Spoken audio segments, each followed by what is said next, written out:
अच्छा, डिग्री का जो मेन डिग्री का पर्पस है कि डिग्री कैसे हम निकाल सकते हैं या हमें उसका प्रोसेस नहीं पता। तो देखें, डिग्री का सिंपल सा प्रोसेस है, सिंपल सा। पहले जो अब जो नेट पे फीस लिखी हुई थी पहले के, ऑर्डिनरी की 1100 होती थी, अर्जेंट की 2100 होती थी और मोस्ट अर्जेंट की 3000। अब चेंज हो गई, अब ऑर्डिनरी 3000 पे पहुंच गया, 4000 अर्जेंट है एंड 5000 मोस्ट अर्जेंट है। ठीक है, तो मोस्ट अर्जेंट निकलवाएंगे 20 डेज में आ जाएंगे, लेकिन 5000 आपको देना होगा। डिग्री के लिए क्या पर्पस है कि आप ना एनरोलमेंट कार्ड ओरिजिनल होना ज़रूरी है।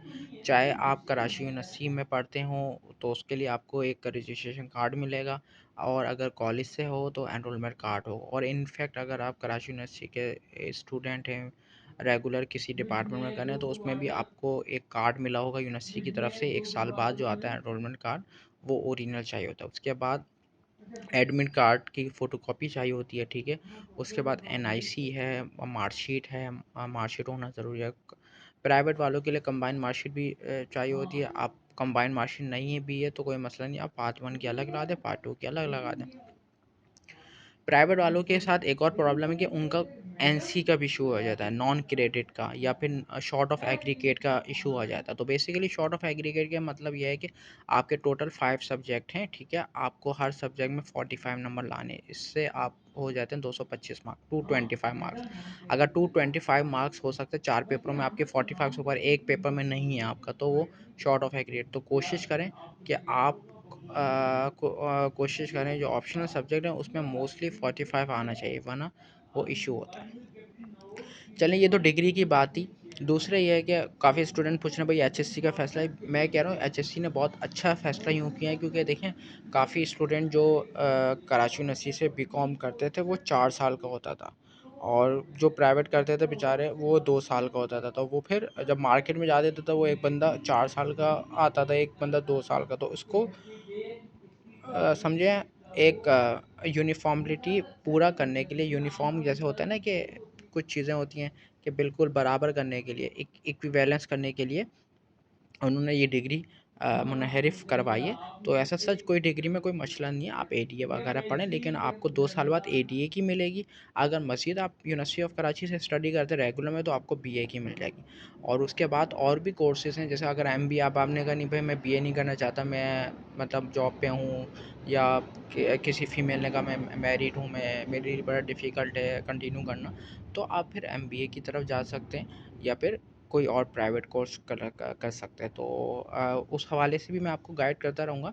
कुछ डिप्लोमा वगैरह भी होते रहते हैं, तो वो भी आपको गाइड करता रहूँगा। जॉब्स वगैरह भी आती रहती हैं, तो कोशिश करें इंशाल्लाह इन टच रहें, जैसा भी अपडेट मिलती रहेगी आपको। और इंशाल्लाह कोशिश करूँगा मैं अपने चैनल पे सारी चीज़ें डाल दूँ, किसी को कोई हेल्प चाहिए हो। बाकी मैंने फिर कहा कि एक दफ़ा मेरे तमाम चैनलों को रिव्यू करें। काफ़ी मैंने बीकॉम के पेपर्स भी वहीं पर मेंशन किए हैं, जिसको बीकॉम के पेपर, बीकॉम का मतलब वही एडीसी के पेपर जो चाहिए वो हैं। बाकी मैं कोशिश करता हूँ। अच्छा, दूसरे जो एडमिशन के हवाले से पूछना चाह रहे हैं, मॉर्निंग एडमिशन जो होता है वो अक्टूबर में आता है, जिसमें बीबीए होगा, फार्मेसी होगा, स्पेशल एजुकेशन होगा, वुमेन स्टडी, तमाम डिपार्टमेंट के एडमिशन जो होते हैं मॉर्निंग में वो अक्टूबर में आते हैं। सबसे पहले एंटी टेस्ट बेस आता है, जिसमें आपको टेस्ट क्लियर करना होगा आपकी परसेंटेज के मुताबिक ही, लेकिन सबसे पहले आपको मिनिमम जो रिक्वायरमेंट है, पहली रिक्वायरमेंट ये है कि टेस्ट क्लियर करना। जब टेस्ट क्लियर होंगे फिर देन आप एलिजिबल होंगे के फ़र्दर स्टडी करें। सेकेंडली कि आपको दूसरा जो होता है वो ओपन मेरिट होता है, जिसमें आपके परसेंटेज पे हो जाता है। ठीक है, अच्छा, और ये सब और डिपेंड ऑन द मेरिट। फिर इवनिंग के आते हैं, इवनिंग नवंबर में आते हैं, एंड देन वो कंप्लीट होके एडमिशन कम्प्लीकेशन फीस स्ट्रक्चर का समय दिसंबर तक हो जाता है। जनवरी में आपकी क्लासेस स्टार्ट होती हैं, and then proceed to Feb में इवनिंग होती है, क्योंकि फरवरी में 1 महीना लेट होता है, क्योंकि रमज़ान में इवनिंग ऑफ होती है, उस वजह से वो एक्सटेंड होता है। तो कोशिश करें अपना जो भी आप फ़ैसला लें अच्छा लें, प्रॉपर लें, किसी के दबाव में नहीं आके कोई ऐसी फ़ील्ड ले लें जो बाद में आपको परेशानी हो घर वालों को। कोशिश करें अपनी हो।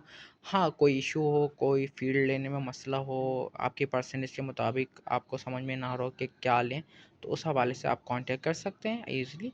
और मेरे चैनल को ज़रूर लाइक करें, सब्सक्राइब करें। जब तक आप नहीं करेंगे तो आपको पता नहीं चलेगा। वीडियो बहुत सारी वीडियो उसमें ऑलरेडी मौजूद हैं, तो कोशिश करें उसको रिव्यू करें। इंशाल्लाह मैं कोशिश करूँगा कि अब डालता रहूँगा पोस्ट में, ताकि आप लोग को भी शो हो जाए। चलिए, बहुत बहुत अपना ख्याल रखिएगा। किसी को किसी के हवाले से भी गाइड चाहिए हो तो पूछ लीजिएगा। इंशाल्लाह फिर बात होगी। अल्लाह हाफ़िज़, टेक केयर।